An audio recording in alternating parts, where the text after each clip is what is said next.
the truth. And we have the truth with us here today. All right, our next speaker coming up, she is the event chair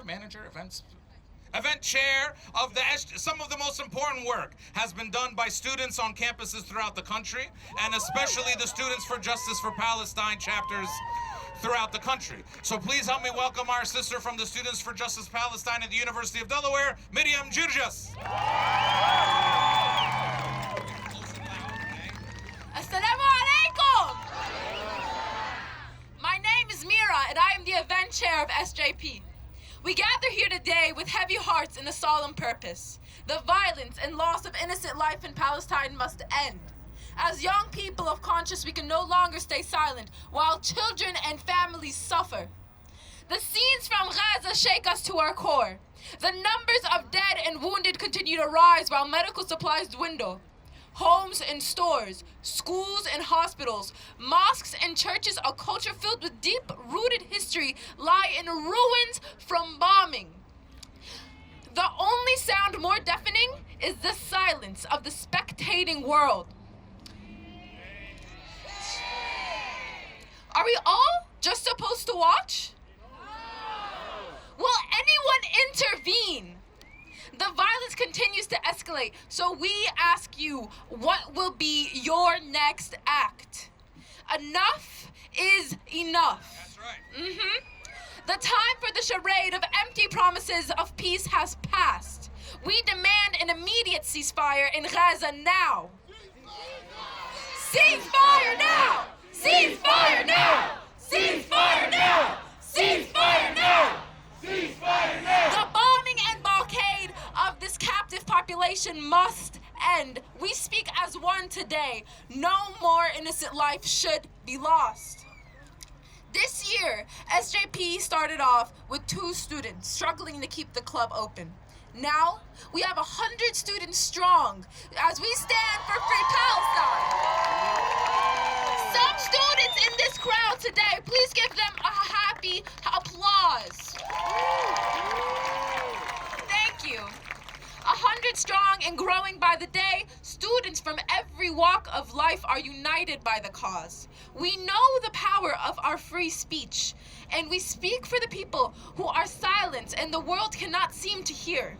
We hear for them. We learn for them. We raise our voices against oppression, and we act because we must. Humankind across the world is watching, hoping for a groundswell of compassion to triumph over the bestial brutality. Leaders have failed to find a solution. Joe Biden has failed to find a solution. So we, the people, must lead. Together we can build a coalition for justice and for peace. We do not despair. Thousands of Palestinians met their creator, but they are not dead, and neither are their voices. Free, free Palestine! Free, free Palestine! Free, free Palestine! Free, free Palestine! They are among us, and they carry their rallying cry. We carry their message, and so will our children, and our children after them. We will prevail. We will not simply wait for change.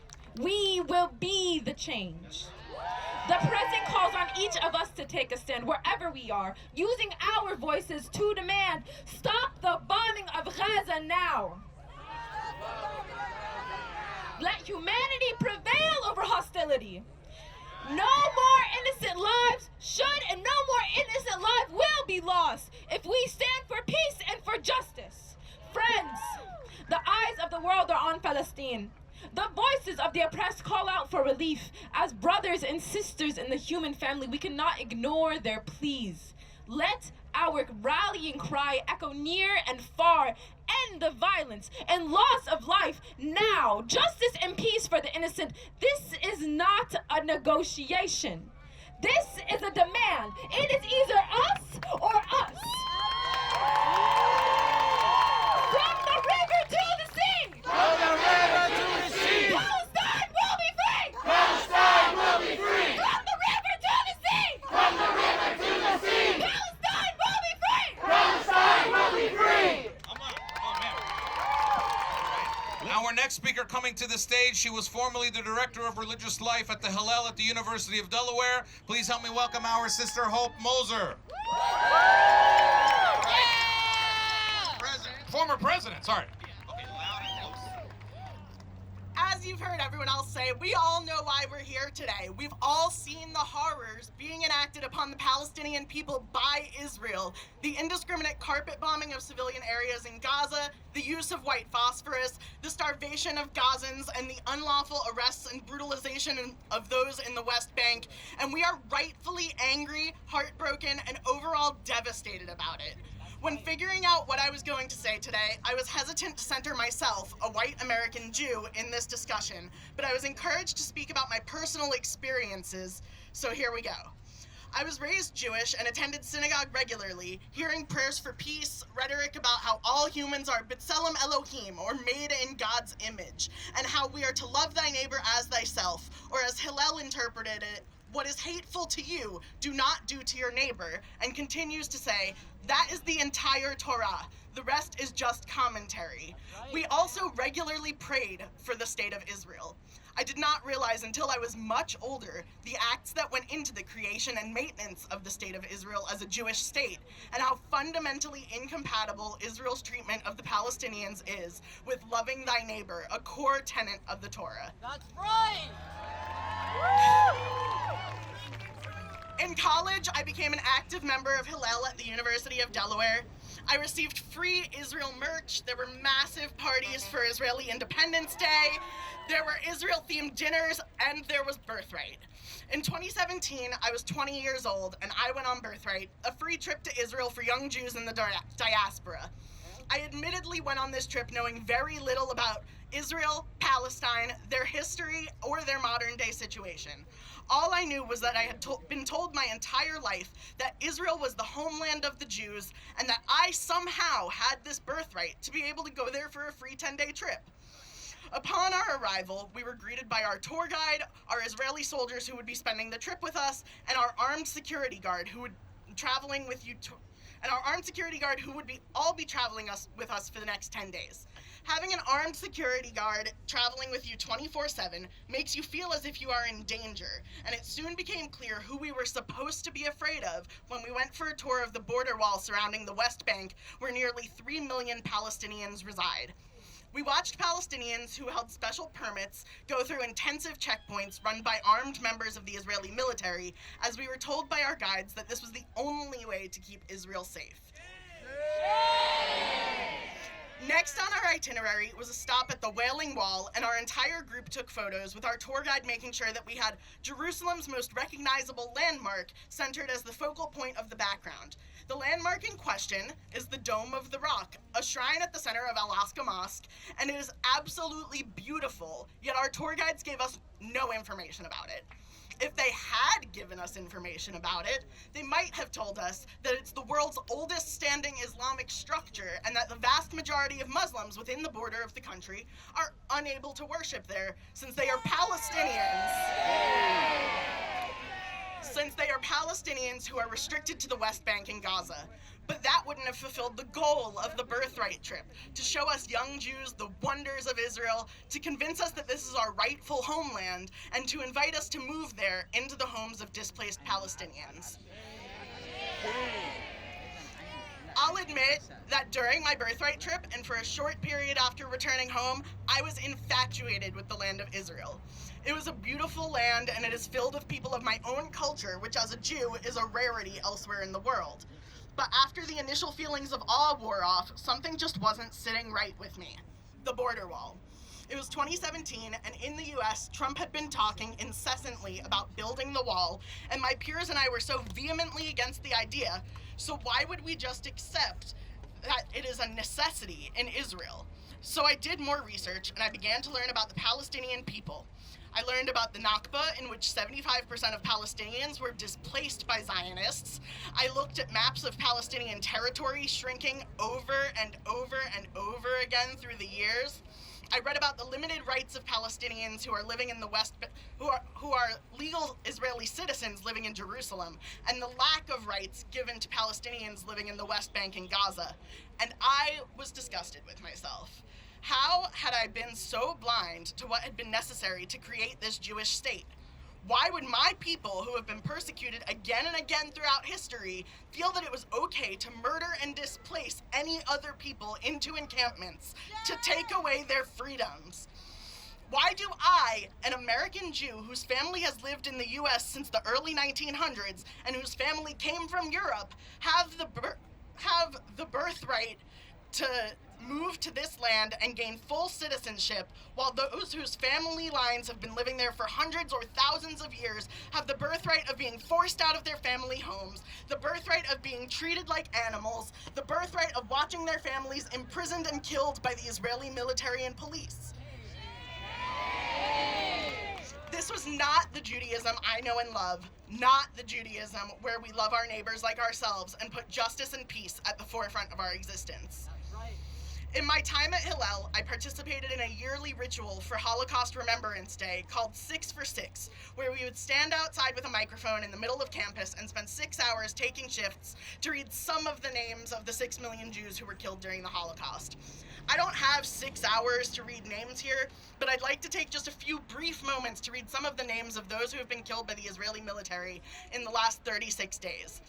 A lot of focus has fallen on memorializing the children who have been killed, but I would like to focus instead on those who were older than the state of Israel, who survived multiple massacres committed against their people by the Israeli military, from the Delawareans massacre in 1948 up until their deaths in the current massacre to which we are bearing witness. Harba Rashid Abdullah Abu Katifa, age 76. Omar Khalil Hussein Matar, age 77. Mansoura Ali Zaid Abu Halul, age 80. Halima Salman Muhammad Baroud, age 81. Yusra Hosni Abdullah Abu Marak, age 84. Nazmia Mahmoud Abdullah Al-Sharafi, age 86. Farouk Muhammad Bakir Anan, age 87. Hamad Ziyada Ismail Abu Katla, age 90. Fatima Muhammad Ali Abu Omra, age 91. Madya Abdullah Abd El Wahab Halawa, age 93. Thanks for letting me speak.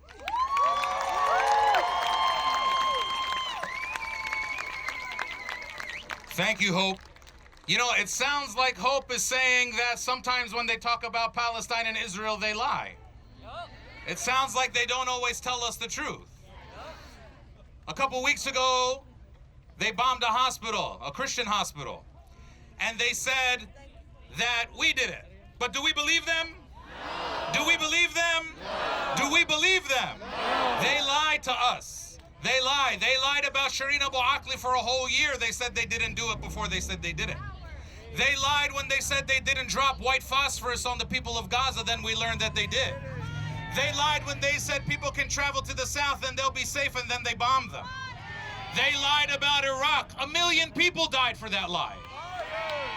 So do we believe them? No. Do we believe them? No. Do we believe them? No. Our next speaker coming to the stage, she's a doctor, a pediatrician here in Delaware. Please help me welcome Dr. Afnan. Close and loud. I am short. There we go. Wow, guys. All right. Assalamu alaikum. Peace be upon you all. My name is Afnan. I am the granddaughter of survivors of the 1948 Nakba from Haifa and Safuri. The daughter of refugees in Lebanon, American by birth, and I stand here as a culmination of my ancestors' wildest dreams to save lives! To save lives as a Palestinian pediatrician! I stand here wearing my scrubs and a white hijab to mirror my Palestinian counterparts in Gaza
family's dad too. My dad was born in 1948. And when he married my Palestinian mother, my father, who's Palestinian, born in the same village as my mother, Elvira, married my mother. They made a decision to come to the United States of America so that I could be born here in the United States of America, so I do not have to grow up living under a military occupation. So you better believe that the sacrifices my parents made will not be in vain. That I will bear the responsibility to speak up for my people in the land they call the free and the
truth, and the people of Gaza are bravely sharing with you the truth. But a part of me is brokenhearted that the people of Gaza have to lift their dead babies to the screen so the people could believe them. So stay focused and do not take on the characteristics of your oppressors. They will provoke you on college campuses. They'll provoke you in the street. They'll counter-protest you because they want to provoke you into something they could record to prove that our side are the savages, that our side. That is not who we are. And we will not be distracted by the opposition. So we're going to stay focused. And we're going to remind every politician in our community that we are constituents and we vote too. That we are people with political power too. And one day, and I never say if, I say one day, Palestine is going to be free. That, my friends, is inevitable.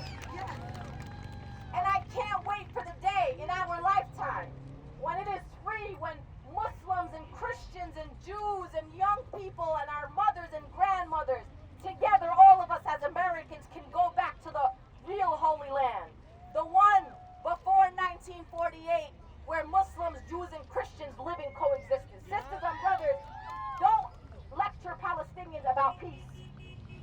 We know coexistence because our grandmothers and great-great-grandmothers lived coexistence. It is only when the Zionist state was created did chaos and murder and apartheid separate and divide people. So those are the people that need to be lectured about peace, not us. So stay outside. And every single day you wake up, pick up that phone and call your member of Congress. Because the members of Congress and their staff are telling me we have never seen our phones ring this much. We have never seen these emails in this way before. So that means whatever you're doing is working. There are new members of Congress who are now calling for ceasefire, who were not part of the original people that called for ceasefire. Even outrageous human beings like the Prime Minister of France, all of a sudden, after banning Palestinian protests, all of a sudden he said, you know what, these people might be right. They might be right. Time for a ceasefire. So I have come here, my voice, me and Abed, I don't know how long my voice is going to last for this, but I'm going to try my best. I just want to say to all of you that I'm going to be outside as much as I can. I will go to Arizona, I'll go to California, I will go to the boonies of Nebraska if I have to. If you hear that there's something happening for Palestine, stand up. If the students at the University of Delaware are doing something, go over there with them and support them. Let them know that you love them. One of the things that our opposition is doing is they're focusing on the college campuses. You know why? Because they too know history. In every movement for justice in this country, for any minority groups or international justice,